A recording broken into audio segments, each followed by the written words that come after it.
So, I'm Lee Scalar-Bissett, and this is my MOOC video.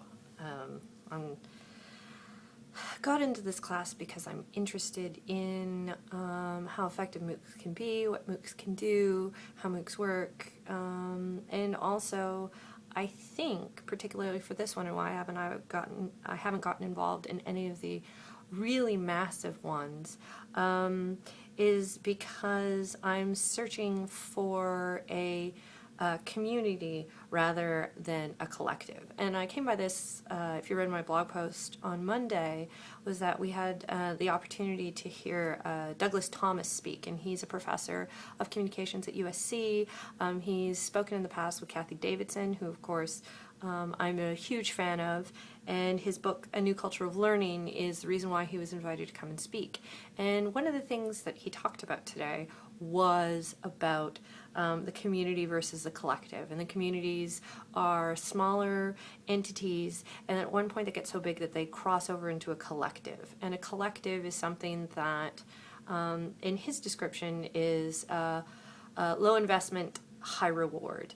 Now, I'm not necessarily saying that MOOCs don't require very high investment, but they don't necessarily require a high investment to be a part of it. You can be as actively involved as you want within a lot of these really massive MOOCs, and we see that with the retention rates and the attrition rates.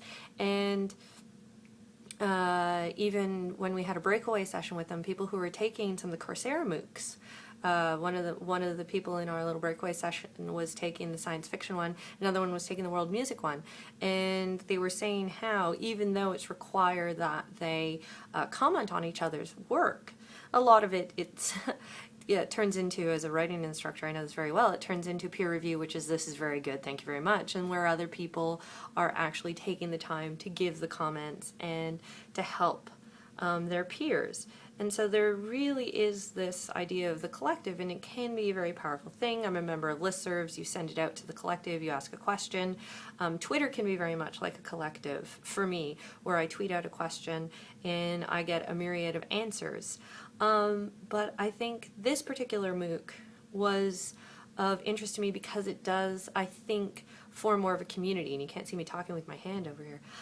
It does form more of a community where it was people that I knew, I have interacted with, and I guess I already had a community with, but I was interested in maybe expanding that community with other people who are interested in the same sorts of issues.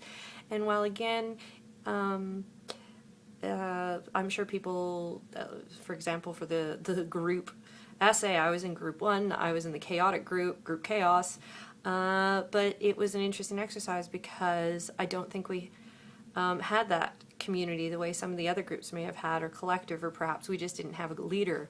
Another thing that they talked about, and maybe this is what we missed or we refused to follow, was what Douglas Thomas talked about was the Petri dish, and how we need to create a rich environment, but we also have to create boundaries.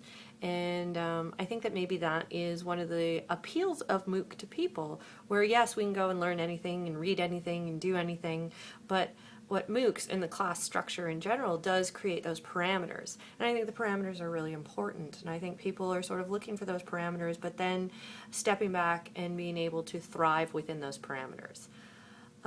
So I don't think that answers the question, what is a MOOC? But for a MOOC, for me, for a MOOC to be effective for me, there needs to be a community element that goes along with the collective element of it being so massive.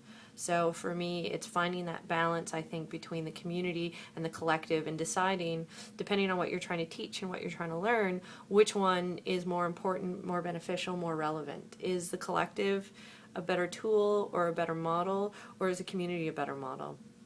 And yeah, I think that that's something that we haven't discussed, something that we haven't grappled with. So yeah, something to think about. What's our community? What's our collective? And what are the boundaries? What is the Petri dish? What is the environment that we are creating in which to thrive? I think community ones are creating much more community versus the corporate ones who are forming a collective. But that's my preliminary thoughts about it. I'm almost at 5 minutes, which is 2 minutes over what they asked for, unsurprisingly. Let me know what you think. Thanks a lot. Bye.